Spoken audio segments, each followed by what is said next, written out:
The summer box office has been a little rocky the past few weeks, to say the least.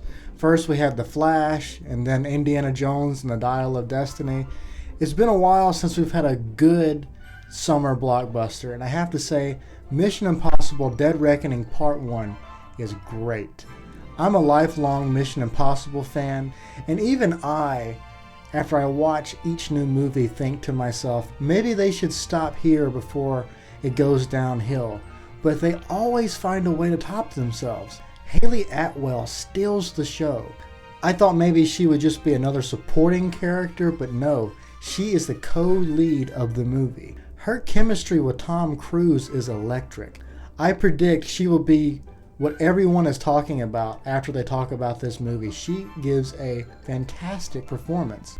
What I love the most about this movie is how it's directed. Christopher McQuarrie is perfect for this series. I love the creative choices that he made here. The vibe of the movie and how it's paced, it feels like the first Mission movie. These guys are trained to be ghosts. Let's not waste time chasing after him. Just make him come to us. Find something that's personally important to him and you squeeze.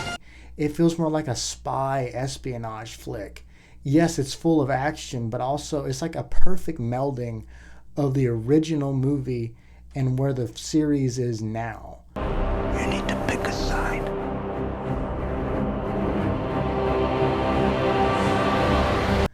I mean, I love that. I mean, we haven't gotten that yet. The past, from starting at Ghost Protocol going to Fallout, they've just been so action centric, which has worked, and I love that. But I really like how they brought back references from that very first movie. And it feels like a throwback in many ways, just from a few stylistic choices. I love how this movie isn't afraid to just have characters talk. You know, so many action movies, it seems, it's just the dialogue is just an afterthought. It's just, let's just rush through the dialogue and the character moments and get to the action again. The dialogue scenes are just action scenes within themselves. I mean, there's a beginning, middle, end to them. It's been a long time, friend. You've no idea the power I represent. It knows your story. The character moments are just as interesting as the action itself, and I can't say that for a lot of action movies. I mean, the action is already great. It's never been better. This is a well-oiled machine at this point.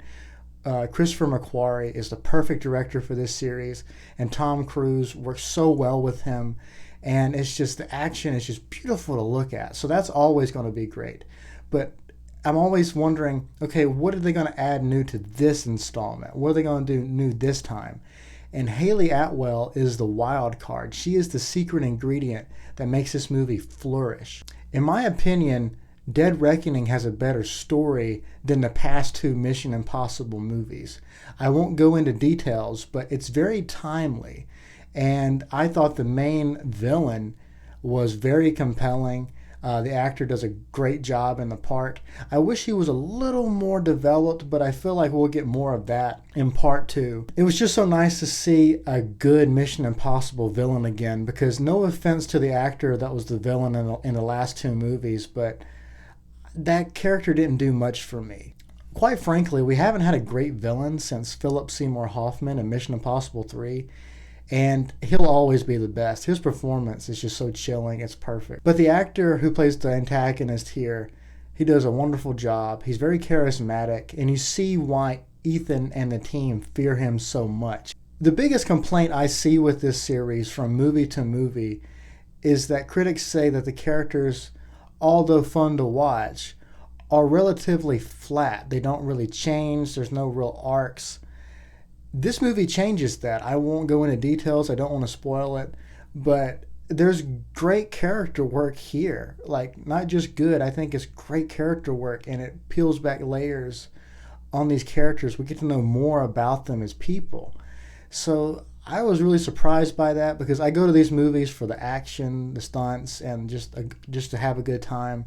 But this movie is genuinely trying to tell a great story along with the great stunts. This may be my favorite Mission Impossible score yet. The composer did a phenomenal job, and you can easily listen to this soundtrack separate from the movie itself. It's just wonderful music. Dead Reckoning is almost 3 hours long, but it only feels like an hour and a half. This movie flies by.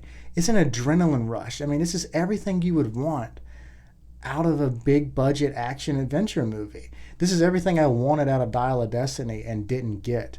Great character work, heart, humor, but there's real stakes. You genuinely feel like anything can happen, more so than any other Mission Impossible movie. I would give this movie a solid 10 out of 10. I think it's a perfect action movie. Thank you all for watching. Please make sure to like and subscribe. Also follow me on Instagram at John Byers Entertainment. And I hope you have a great day.